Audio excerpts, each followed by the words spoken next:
He called Donald Trump a moron and a genius. But what does Michael Wolff, Trump's biographer-in-chief, make of the latest rows over tariffs and the fact that Elon Musk is leaving the White House? And that Biden tell-all book that is destroying the Democrats all over again.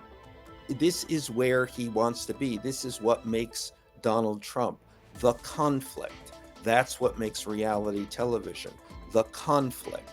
So the courts, even in the efforts to stop him, even if they succeed in stopping him, they have still given him the conflict, and the conflict is what he thrives on. Michael Wolff joins us from New York. Michael, welcome back to the Daily Tea. We spoke 3 months ago at the publication of your latest biography of Donald Trump. 3 months on, is this playing out as you expected, the presidency, as mad, as wild a ride? Or is there some coherency there that actually he's using chaos as a political tool? Well, he is using chaos as a political tool, but that is the only tool in his arsenal. So I think we could have predicted that it would go this way because it went this way the last time. Are there any differences of substance between 2016 and 2024? The type of presidency this is? Is there more solidity? What we're constantly told, and we've just spoken to Rob Krillley, our chief US correspondent, is there a lot in the fact that he is now surrounded much more by people who simply agree with him? Some people might describe as sycophants, or is there not a difference? I mean, obviously, I've heard this, and I think that that's entirely wrong. There is no difference. It doesn't matter who he's surrounded by, because he doesn't particularly listen to anyone, does not have the capacity or the interest in listening to anyone. This is, a Trump politics unfolds as a series of headlines. That's all. He gets up in the morning and he says, "What's the headline today?" And the only, therefore, difference you might argue is between the last time and this time is that in order for there to be headlines, they have to keep getting bigger and bigger. So he has to now he has to manage to shock even the expectations of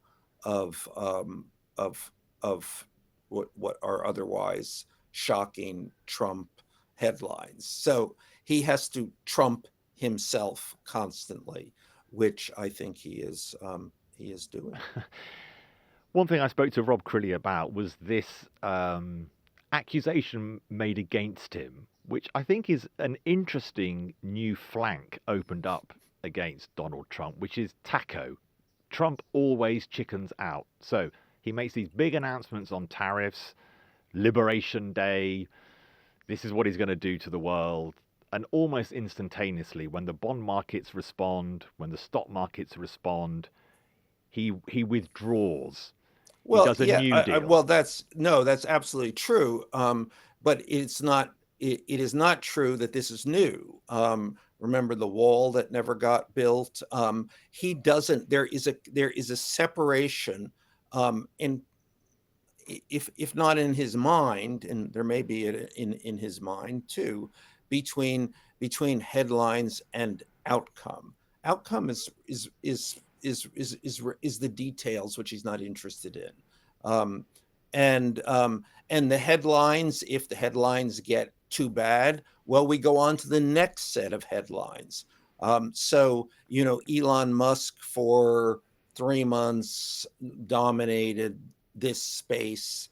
Now it's Elon who? DOGE. Remember DOGE? All of these things, everything passes into the next story. Does anything affect how voters see him? If you look at the voting numbers, there's actually still pretty solid core support for Trump, and his floor is still pretty high, above 40%. I think we've seen some weakening, and I think it does affect voters. But having said that, there is among a large part of the Trump base an expectation that he will do exactly what he is doing, which is to say headlines. We think he is doing something. We're not, we are not following the minutia of government. We are not following, we are not interested in policy, which Trump understands. We are interested in Trump being Trump. That is to say, the Trump show. And I think people respond to that in a powerful way. That's what Trump understands. That's what he delivers. Again, and I'm always come back to this point. He was the star for 14 years. He was the star of a top-rated reality television show. That is a powerful um, lesson that he clearly learned in how to capture the attention of the public. If it's headline after headline after headline, if it's always Trump has to be more Trump every day, where does this end? I think it ends. I think we've seen it before. Nothing changes. If I had to plot this out, he loses. He loses the midterm election. He then goes into victim mode, which he is very good at, um, and that then becomes an issue. Trump as victim, which plays very well, and then there will be a proxy, a Republican proxy in his stead running in 2028, who, by the way, he will then undermine. So this person will lose. And he will go back to Mar-a-Lago, still the head of the Republican Party and of the MAGA movement. And we will repeat this cycle. I interviewed Mary J. Trump last week. It's nearly got 1 million listens and views. I think it's been our biggest ever episode. Obviously, Mary J. Trump, do go back and listen to that. Mary J. Trump, no fan of her uncle. She said he wants to be, even if it's only behind the scenes, de facto president for life. That's his sense. He wants to be the center of attention No, until the I day think he that leaves is, this earth. yes, that is absolutely true. But in order to do that, and this is an important point, the Republican candidate in 2028 must lose. Keep your eye on this ball. It must lose. Do you think that'll be JD Vance, or do you think it needs to be a weaker candidate to help Trump be the person who is the It only doesn't. person who can win for the Republicans?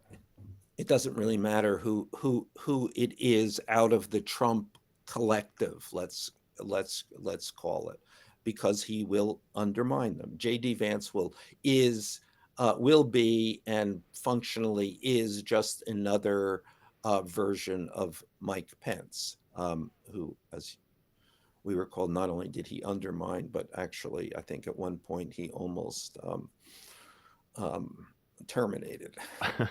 Yes.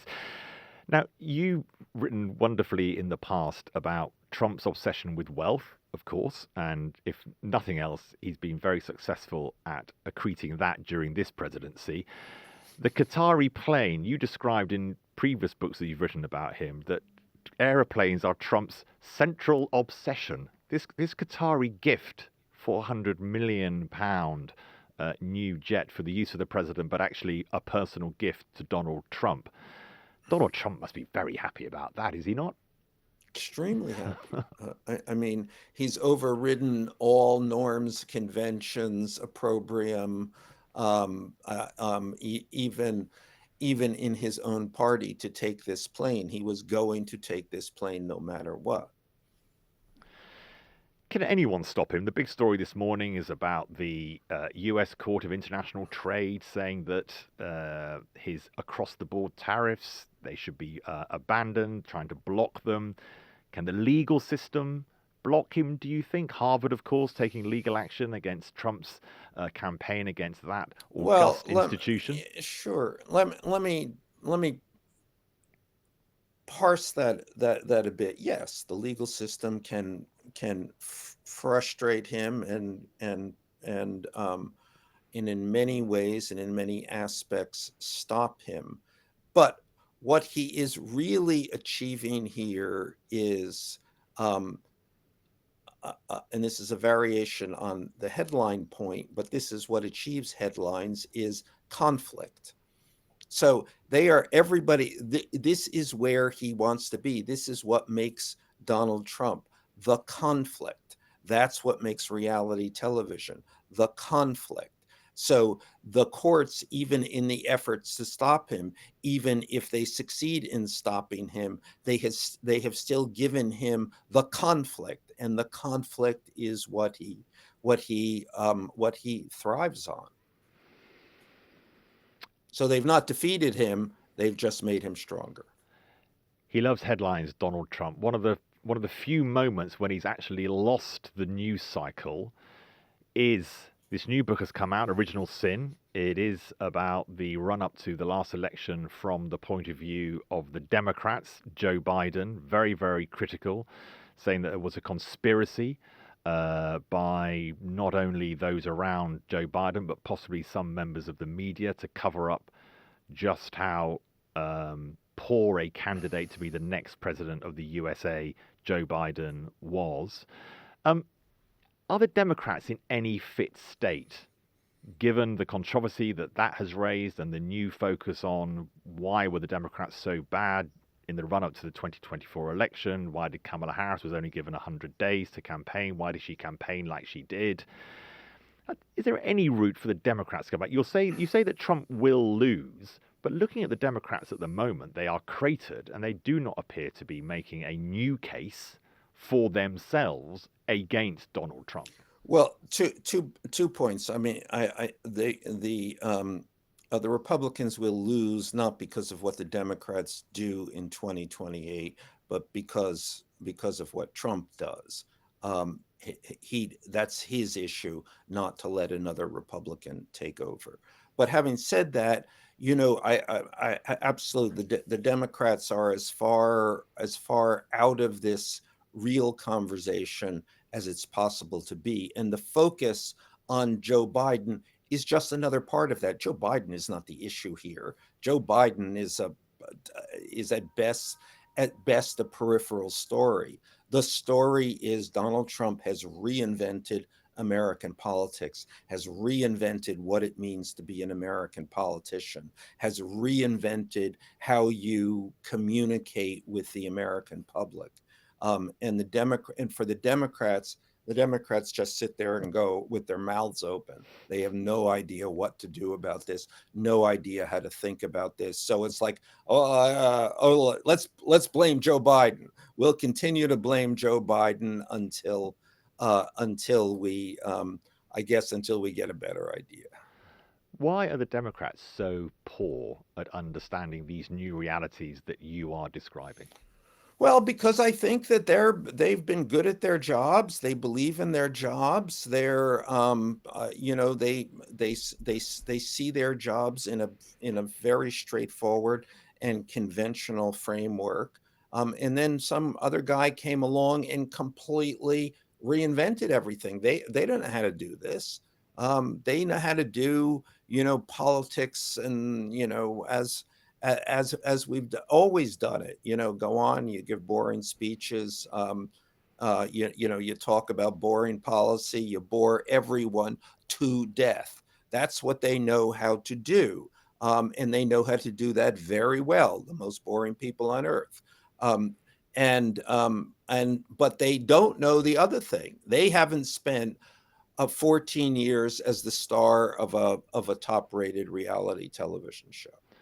Many people would say we have the same problem here with the Labour Party and our Prime Minister, Sir Keir Starmer. He just bores people and he comes out with long policy pronouncements, whereas Nigel Farage is the nippy person who knows how to connect with voters. What should the Democrats do? Because presumably they haven't got access to somebody who's presented a reality TV show for 14 years. What would be, if you were phoned up by Democratic headquarters and said, Michael, you must come in, you must help us, what would you say to them? Apart from no, I know you would say no, but what advice would you give them if you had to? Well, it's funny that they do call me up and they ask what they ask about Donald Trump. That's all they want to know about, and they cannot believe the things that I tell them, and they deny. Oh, that can't be possible. No, no, no, no, no, no. He doesn't just want headlines. He really wants to do something. Bad things. He wants to do bad things, not just get headlines.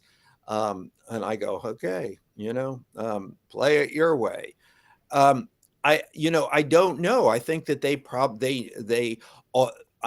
I'd say all of the people at the front line of the Democratic Party are people who do not have another idea on how to play this. And by another idea, I mean another idea from their usual boring way and another idea from Donald Trump's patently corrupt way. So I think there's a hole right in the middle of this system, and How do we're you fill it, just Mike? But just how do you fill it? waiting for someone to fill it. I don't know, and they don't know. It depends, we're really, come the moment, come the man, but the man is not there, or woman, I should Yes. hasten to say. Just before you go, Michael, what's your view on where America will be in 5 years' time? Is the Trump method going to mean that we will have a completely different type of America in 5 years' time, which will be similar to this? So it's this question: is Trump a blip or a trend? Has America fundamentally changed that whatever he tries to do in the future, there will now be the Trump century for America, or Well, will we go back? uh, two things. Yes, Trump changes a lot of things. As I said, the nature of what it is to be a politician. But having said that, Trump is entirely unique. There is no one else like Donald Trump. Donald Trump leaves this stage, and the Republicans don't have another Donald Trump. So he will leave this stage one way or the other, sooner or later, and there will be a different kind of hole than the hole I was just describing. It will the center of American politics will no longer exist. So it'll be an existential condition, not just for Democrats, but also for Republicans. Michael, lots of people are applying to become citizens of the United Kingdom. Have you considered that? If you will have me, I certainly would. Michael Wolff, thank you so much for joining the Daily Tea. Thank you. And we're joined by Rob Krillley, the Telegraph's new chief US correspondent. Welcome to the Daily Tea, I think for the first time. Rob, let's talk about the Democrat side of the fence. Just had this amazing book come out, as I was describing, Original Sin, which is for once pushed Donald Trump off the headlines, at least for a day or two. What's your take on the whole, as Michael Wolff described it, that any political opposition to Donald Trump simply just does not know how to land a blow? Yeah, I mean, first of all, there's the Steve Bannon strategy of flooding the zone. So, Trump is just pumping everything out, and the opposition and us as journalists, we barely know where to work, where to look, which is the story we're going to focus on this day, and where do the Democrats push back? I mean, the Democrats have a whole bunch of structural problems. I mean, this book, Original Sin, really starts to lay bare roughly who knew what and when. So that is the reckoning for anybody now whose name is in the frame for the nomination in 2028. How do you deal with the fact that you are defending the president in public, but now are trying to distance yourself from him and say, oh, no, I was privately warning all along, as the likes of Josh Shapiro, the governor of Pennsylvania, has suggested, as Pete Buttigieg has rather suggested. Kamala Harris is in a very, very difficult position now if she has any sort of future ambitions. And then on top of that, you have a whole generation of leadership in the Democratic Party that simply got hollowed out. You had Joe Biden not relinquishing power until he was 82. You had Nancy Pelosi as the Speaker of the House, hitting 80. You had underneath that, you had Hillary Clinton winning the nomination in 2016. 20 or 18 or so years after her husband had left power. So they really have a problem now finding, first of all, the people with the right experience in the right places, but then secondly, the right people in the right places who somehow can navigate this huge issue about Joe Biden and his clearly declining health while he was in office. Where were these people? What were they saying at that time? I mean, the people running political oppo ads are going to have an absolute field day going back through tweets and public statements, really passing what everybody was saying about Joe Biden for the past 4 years. Democrats have got a massive problem. I think that's where I think Michael Wolff can be challenged, this idea that somehow Joe Biden is sort of a peripheral story, because I think you're right. The idea of the essential nature of trust has been blown apart by the way the Democrats behaved. And just like over here, Rob, the question to every conservative is, well, you made this promise on immigration, but you didn't do what you said on immigration. And that is such a toxic situation for the conservatives here that I don't agree this is a peripheral issue, because it does go to the heart of why voters rejected, a part at least of why voters rejected the Democrats, was because they tried to fool the voter in the most consequential way, which is voting for the leader of the United States of America. And you cannot get much more important than that. And I absolutely agree with you. This will be repeated time and time and time again. How damaging has the book, do you believe, been? I mean, the Democrats, this is obviously a view that we have from London, but Rob, in America, and maybe outside of the Washington, Beltway bubble, are the Democrats landing any blows at all? Is there any debate? Because here in the UK, of course, we had a new government with a big majority. It was blown apart by the opposition in Nigel Farage within weeks and months of it starting. But we hear nothing in America of the Democrats fighting back or landing any blows. Yeah, I mean, two things, just to come back to the first point about the impact of the book. I mean, most of America, I think, is kind of astonished that this book had to be written at all. The number one issue, every time we were polling people through the last election cycle, the number one issue for voters was economics, but also the age of Joe Biden came up time and time and time again with voters. This unfolded in front of our eyes. All you had to do was watch Joe Biden get onto Air Force One, and the question was, no, well, can this guy actually run the most powerful country in the world? So in some ways, this is a book for us in the Washington bubble, as we sort of, wonder how we got it so wrong. But I think more broadly, I mean, part of the problem here is the way the American political system operates. It's not like in Britain where you have a clear party leader who appears on the 10 o'clock news fighting back against the government of the day. You have a whole series of different leaders here, whether it's in the Senate. I mean, probably Hakeem Jeffries in the House of Representatives would be the key standard bearer for the Democrats. But, he's not hugely widely known. He's certainly not known in the UK.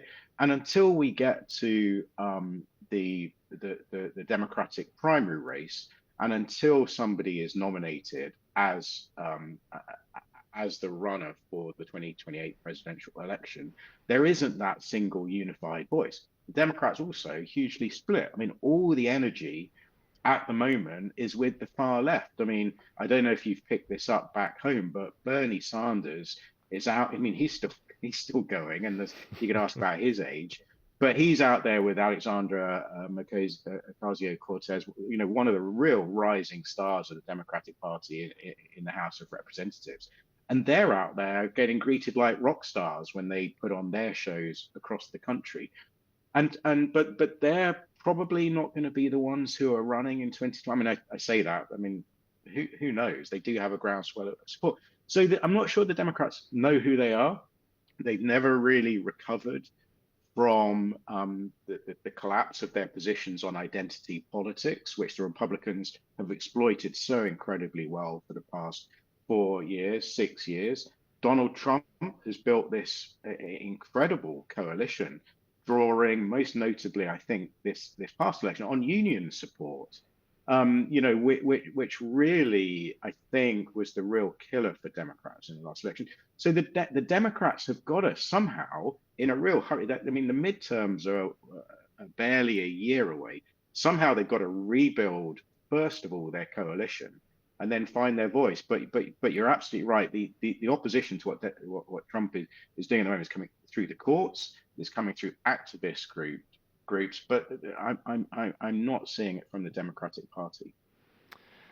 So many connections between the debate in America and the debate here. I think, the left here is also split between the sort of darlings of the left, like the Angela Rayners, and the sort of doers, like the Keir Starmers. And I think that's going to be a very similar debate over here in the UK. But we are in safe hands in America, Rob, with you. So thank you so much for joining the Daily Tea. It's been brilliant to hear your thoughts. Fantastic to hear as well from Michael Wolff.